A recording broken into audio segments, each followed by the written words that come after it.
Dear student, today we will talk about thyroid hormone. Thyroid hormone के बारे में आज हम बात करेंगे. We have a diagram in a book, but we will discuss here our own diagram. तो first करते हैं, ये हमारे पास पेरिफेरल टिश्यू हैं. ये क्या है? Peripheral tissue. ये हमारे पास पेरिफेरल टिश्यू हैं और ये हमारे पास क्या है? ब्लड वेसल के इनसाइड है. This is inside the blood vessel.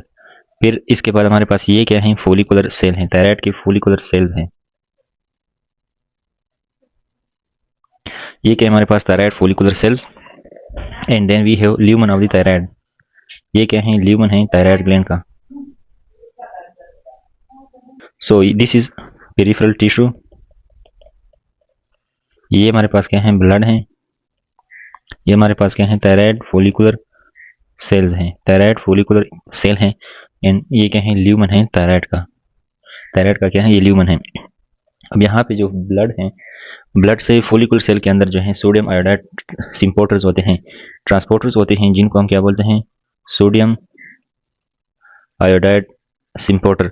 तो इसके जरिए से सोडियम और आयोडीन जो है फोलिकुलर सेल के अंदर जाते हैं. फिर क्या होता है? आयोडीन जो है आई माइनस यानी इसकी इस फॉर्म में नेगेटिव आयन के फॉर्म में अंदर जाता है फोलिकुलर सेल के अंदर. यहाँ से आयोडीन जो होता है ये ऑक्सीडाइज हो जाता है और ये I2 में कन्वर्ट हो जाता है. ठीक है. And this process is known as oxidation. इस अमल को क्या बोलते हैं? Oxidation. So this is the oxidation of iodine and this is done by thyroid peroxidase enzyme. So oxidation of iodine occur and this is done by enzyme which is known as thyroid peroxidase. Then what happen कि ये जो iodine है ये tyrosine के साथ attach होते हैं. तो टायरोसिन हमारे पास TG थायरोग्लोब्यूलिन के साथ मौजूद होता है. ठीक है. यानी थायरोग्लोब्यूलिन जो है ये एक प्रोटीन है which consist of many tyrosine. Thyroglobulin एक प्रोटीन है जिसमें बहुत से टायरोसिन होते हैं. इसके साथ आयोडीन क्या होता है? अटैच हो जाता है. And this is known as organification. This process is known as organification. तो जब आयोडीन जो है टायरोसिन के साथ मिलते हैं तो इसको हम क्या बोलते हैं? ऑर्गेनिफिकेशन. तो अब ये होता है कि एक आयोडीन टायरोसिन के साथ मिलता है तो इसको हम मोनो आयोडोटायरोसिन बोलते हैं. दो आयोडीन अगर टायरोसिन के साथ मिल जाए तो इसको हम डाई आयोडोटायरोसिन कहते हैं. And this organification is also done by TPO thyroid peroxidase. तो इसमें हमारे पास क्या बनता है? टायरोग्लोब्यूलिन के साथ यानी इसके अंदर मोनो आयोडोटायरोसिन अगर एक आयोडीन है, अगर दो आयोडीन है, so we have DIT di iodotyrosine. ये जो है बनते हैं. अब क्या होता है कि मोनो और डाई या डाई और मोनो ये तो बहुत से होते हैं. यहाँ पे सिर्फ हमने जस्ट फॉर अंडरस्टैंडिंग पर्पस एक एक ड्रा किया हुआ है. तो क्या होता है?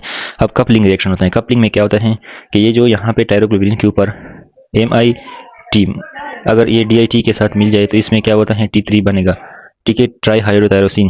अगर DIT कपल हो जाए DIT के साथ तो T4 बनेगा thyroxine. So this is known as coupling. इसको हम क्या बोलते हैं? Coupling reaction. कपलिंग में क्या होता है कि जो मोनो और डाई है वो आपस में मिलते हैं. ठीक है. या डाई और डाई आपस में मिलते हैं and they form T3 and T4. So this is coupling and this is also done by thyroid peroxidase. So this is a coupling which is also done by thyroid peroxidase. अब ये जो हमारे पास बने हैं इसकी क्या हो जाती है? इंडोसाइटोसिस हो जाती है इनसाइड थायराइड फोलिकुलर सेल. ठीक है. अब यहाँ पे हमारे पास जो थायरोग्लोब्यूलिन है उसके अंदर MIT भी है, स्टिल DIT भी है. कुछ ऐसे MIT DIT जो कपलिंग से रह जाते हैं और साथ में T3 और T4 जो है यहाँ पे मौजूद हैं. तो इसमें कुछ बनते हैं T3 और T4 बनाते हैं कपलिंग से और कुछ वैसे मौजूद होते हैं. तो यहाँ पे दो चीज़ें होती हैं. ये जो अनकपल्ड जो हमारे पास MIT DIT हैं उससे क्या होता है? रिसाइकलिंग होती है. और रिसाइकलिंग से क्या होता है कि जो आयोडीन होता है वो निकल जाता है और वो आयोडीन जो है दोबारा यूज होता है in the process that we discuss. So this is done by deiodinase. ये जो है कौन करता है? Deiodinase. ये हमारे पास इंजाइम है जो क्या करता है? रिसाइकल करता है MIT and DIT. So deiodinase क्या करता है? It recycle MIT and DIT और वहाँ से आयोडीन निकालता है और ये आयोडीन फिर क्या करता है? दोबारा T3 T4 में यूज होता है. यहाँ पे लाइपोलाइसिस होती है. प्रोटियोलाइसिस होती है. क्या होती है? प्रोटियोलाइसिस. और इसमें क्या होता है कि जो प्रोटीन है ये ब्रेक डाउन हो जाता है एंड T3 T4 जो है अलग हो जाते हैं. फिर पेरिफेरल टिश्यूज में क्या होता है जिसको हम बाद में डिस्कस करेंगे, जो T4 हैं वो 5-डी आयोडीनेज के जरिए से T3 में कन्वर्ट होता है इन दैट फॉर्म T3. ठीक है. तो ये हमारे पास क्या है? प्रोसेस की किस तरह से हमारे पास आयोडीन से हमारे पास T3 और T4 बनता है. तो पेरिफेरल टिश्यूज में क्या होता है? पेरिफेरल टिश्यू में T4 जो होता है वो क्या होता है, कन्वर्ट होता है into T3 and this is done bye 5 dash यानी 5D आयोडीनेज। अब इसके बारे में मजीद जो कंसेप्ट हैं वो हम डिस्कस करेंगे, तो इसको एक बार फिर से रिवाइज करते हैं। हमारे पास क्या था, हमारे पास ब्लड था, ब्लड के अंदर हमारे पास यहाँ पे जो फोलिकुलर से होते हैं सोडियम आयोडीन सिम्पोर्टर, यहाँ से आयोडीन अंदर जाता है। ये आयोडीन क्या करता है, ऑक्सीडेशन होती है with the help of TPO। फिर इस आयोडीन के जो है आयोडीन जो है टायरोग्लोबुलिन जिसमें मिनी टायरोसिन होते हैं वहाँ से मिल जाते हैं, उसको ऑर्गेनिफिकेशन बोलते हैं। It is also done by TPO। फिर क्या होता है कि ये इसमें MIT और DIT बनते हैं, एंड मतलब ये होता है इसका कि अगर एक टायरोसिन के साथ एक आयोडीन बन जाए तो इसको हम MIT बोलते हैं, अगर दो आयोडीन बने तो DIT। फिर ये MIT और DIT आपस में मिलते हैं, या DIT आपस में मिलते हैं और ये T3 और T4 बनाते हैं, and that is called as coupling and it is also mediated by TPO। फिर इंडोसाइटोसिस होती है back into the thyroid follicular cell from the lumen, और यहाँ पे जो थायरोग्लोबुलिन है उसमें MIT DIT स्टिल मौजूद होते हैं, यानी जो कपलिंग से रह जाते हैं उनकी जो है डीआयोडीनेज के जरिए से रिसाइकलिंग होती है और वो दोबारा इस प्रोसेस में यूज़ होता है आयोडीन। लेकिन इसकी यहाँ पे प्रोटियोलाइसिस हो जाती है, T3 T4 रिलीज करता है, फिर T4 जो होता है T3 में पेरिफेरल टिश्यूज के अंदर कन्वर्ट होता है बाय द 5D आयोडीनेज। तो ये यहाँ तक इसको आप समझ लीजिए, बाकी जो है बुक में इंशाल्लाह डिस्कस कर लेंगे।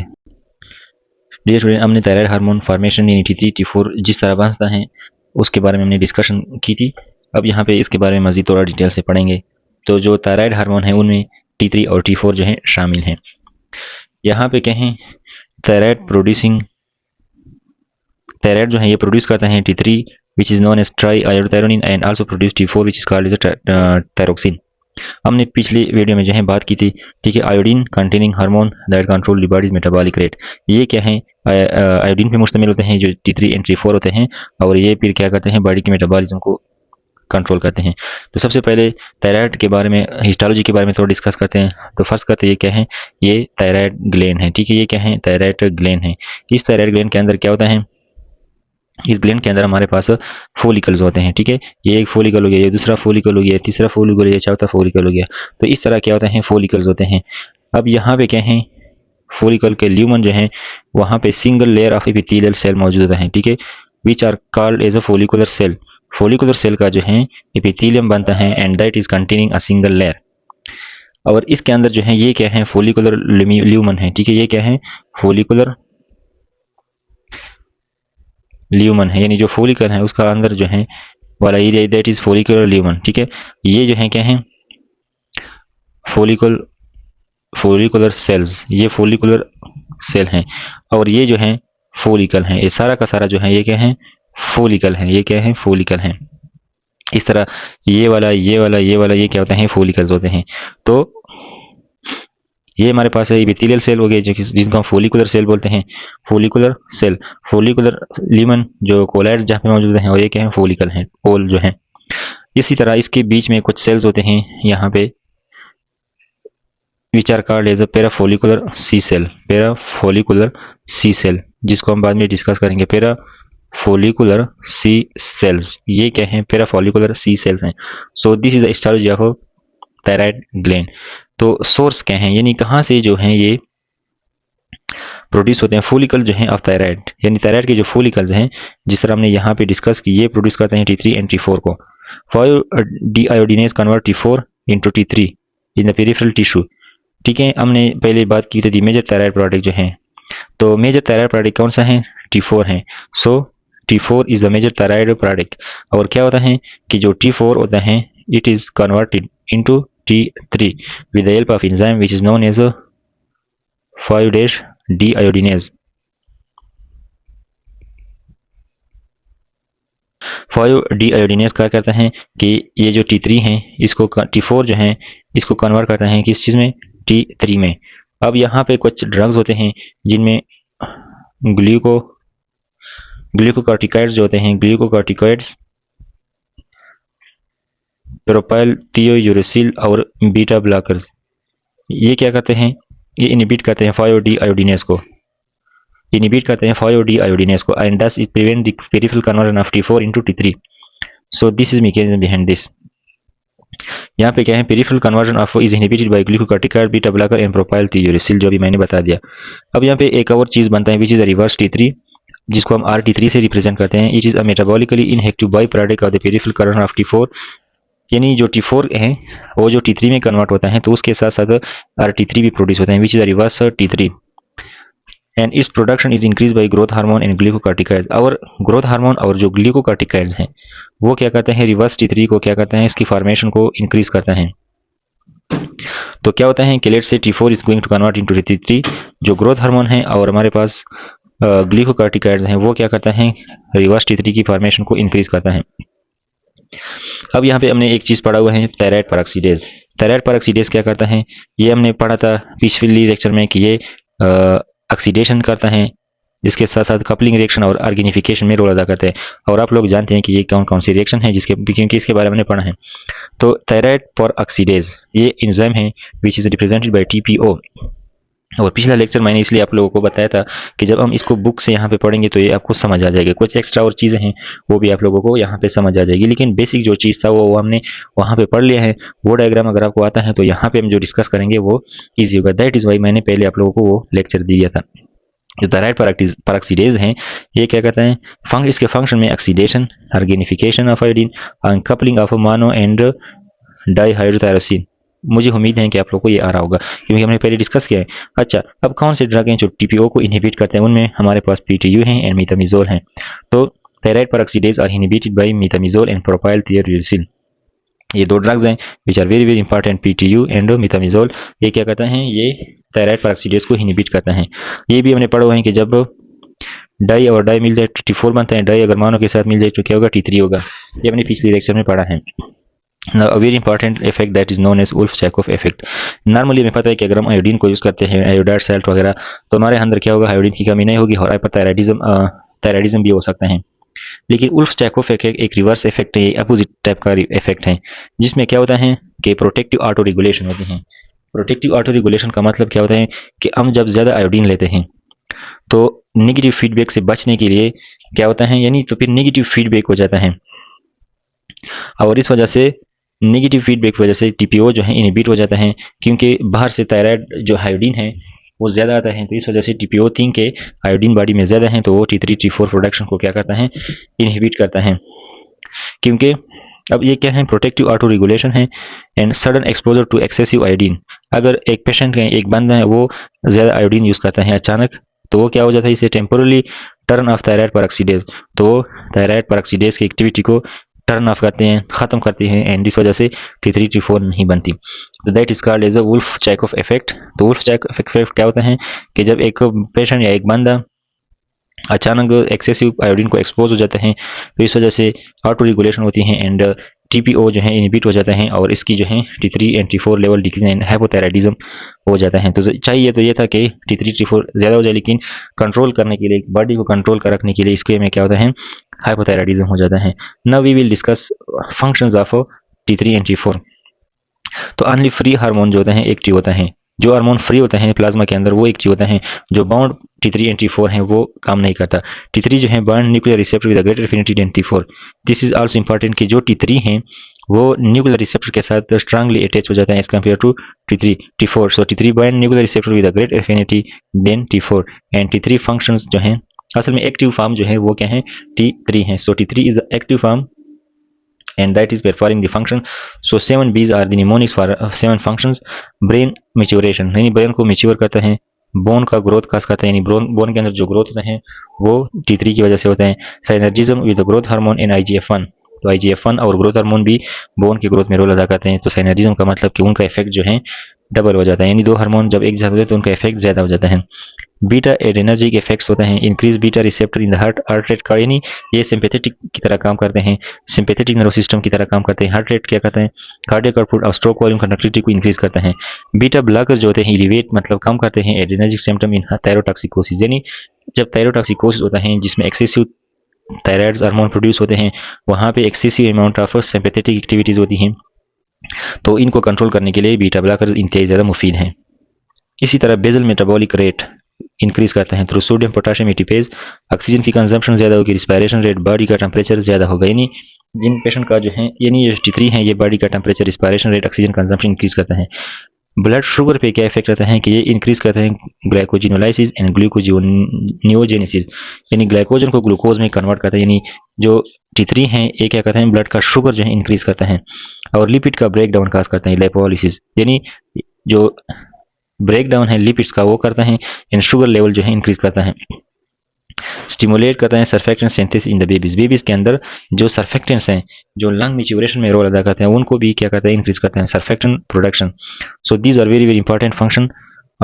T3 ब्रेन मैच्योरेशन करता है, bone growth, better energy effect इसका है, ठीक है, और बेसल मेटाबॉलिक रेट को इंक्रीज करता है, ब्लड शुगर को इंक्रीज करता है, ब्रेक डाउन लिपिड्स यानी लाइपोलिसिस को इंक्रीज करता है, सर्फेक्टेंट सिंथेसिस को भी इंक्रीज करता है। तो ये हमारे पास क्या, अब इसकी रेगुलेशन किस तरह से होती है, यानी कैसे हम इसको क्या करते हैं रेगुलेट करते हैं। यहाँ पे थायराइड हमने पढ़ा हुआ है पहले से, जो हाइपोथैलेमस है वहाँ से थायराइड रिलीजिंग हार्मोन रिलीज होते हैं और वो इंटीरियर पिट्यूटरी से TSH रिलीज करता है, फिर ये TSH थायराइड ग्लैंड के अंदर फोलिकुलर सेल के ऊपर एक्शन करता है। यहाँ पे उन्होंने एक चीज़ डिस्कस की, थायराइड स्टिमुलेटिंग इम्यूनोग्लोबुलिन TSI में activate follicular cell in a grave disease. जो ग्रेव डिजीज हैं वहाँ पे क्या होता है हमारे पास ऑटो एंटीबॉडीज प्रोड्यूस होती हैं और वो एंटी एंटीबॉडीज TSH की तरह काम करते हैं। तो TSH नॉर्मली क्या करता है T3 T4 के लेवल को इंक्रीज करता है, लेकिन यहाँ पे thyroid stimulating haemoglobin thyroid gland को स्टिमुलेट करने वाले एंटीबॉडीज बन जाते हैं और वो एंटीबॉडीज जो होते हैं स्ट्रांग होते हैं एज कम्पेयर टू TSH। तो ये क्या करते हैं excessive amount of T3 and T4 release करते हैं normally, and this is a disease which occur which is known as a grave disease. So grave disease में ये होता है जिसको हम बाद में भी डिस्कस करेंगे। तो यहाँ पे इसका मैकेनिज्म जो रेगुलेशन असल में क्या होता है, जो नेगेटिव फीडबैक होता है वो फ्री T3 and T4 की वजह से होते हैं। तो फ्री T3 and T4 होते हैं जो प्लाज्मा में फ्री होते हैं, ठीक है।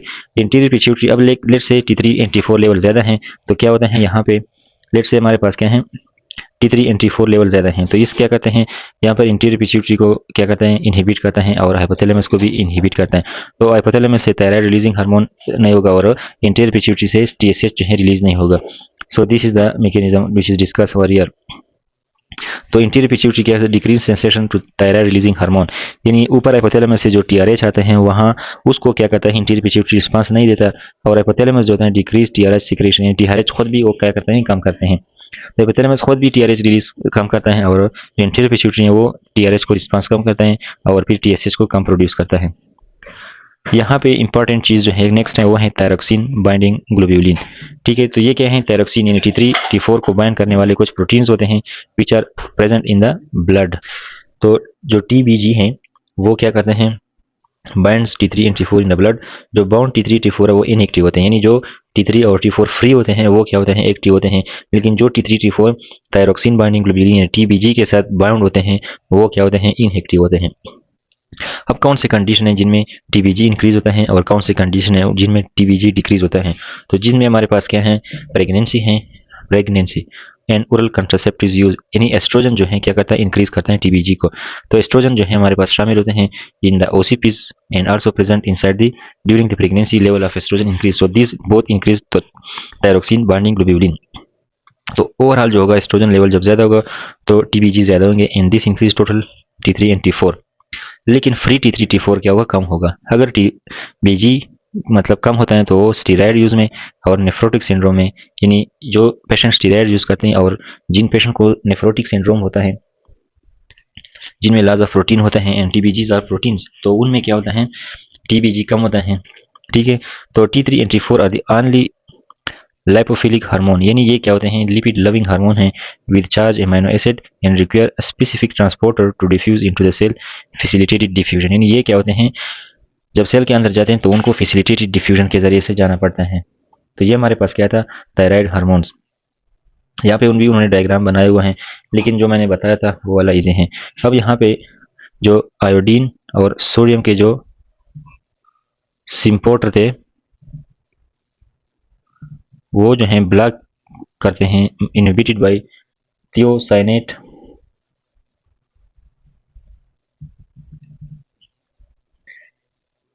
And perchlorate. ये जो दो ड्रग हैं यानी थियोसाइनेट एंड परक्लोरेट ये क्या करते हैं सोडियम और जो आयोडीन का सिम्पोर्टर था उनको क्या करते हैं ब्लॉक करते हैं। तो हमने वो डायग्राम जो है डिस्कस किया हुआ था। यहाँ पे क्या है सोडियम आयोडीन जो है अंदर जाता है, आयोडीन की फिर ऑक्सीडेशन, फिर जो है ये क्या होता है ऑर्गेनिफिकेशन एंड कपलिंग होती है, टीजी फिर इंडोसाइटोसिस होती है, टीजी प्रोटीज T3 T4 को रिलीज करते हैं, ठीक है। फिर ये रिवर्स T3 भी बनता है, जब रिवर्स यहाँ पे क्या है जो मैंने रिवर्स T3 के बाद ये जो है जब T4 जो है कन्वर्ट होता है इनटू T3 तो 5 और डिहाइड्रोजिनेज की वजह से वहाँ पे क्या होता है इसके साथ साथ रिवर्स T3 भी बनता है। सो this is the thyroid hormone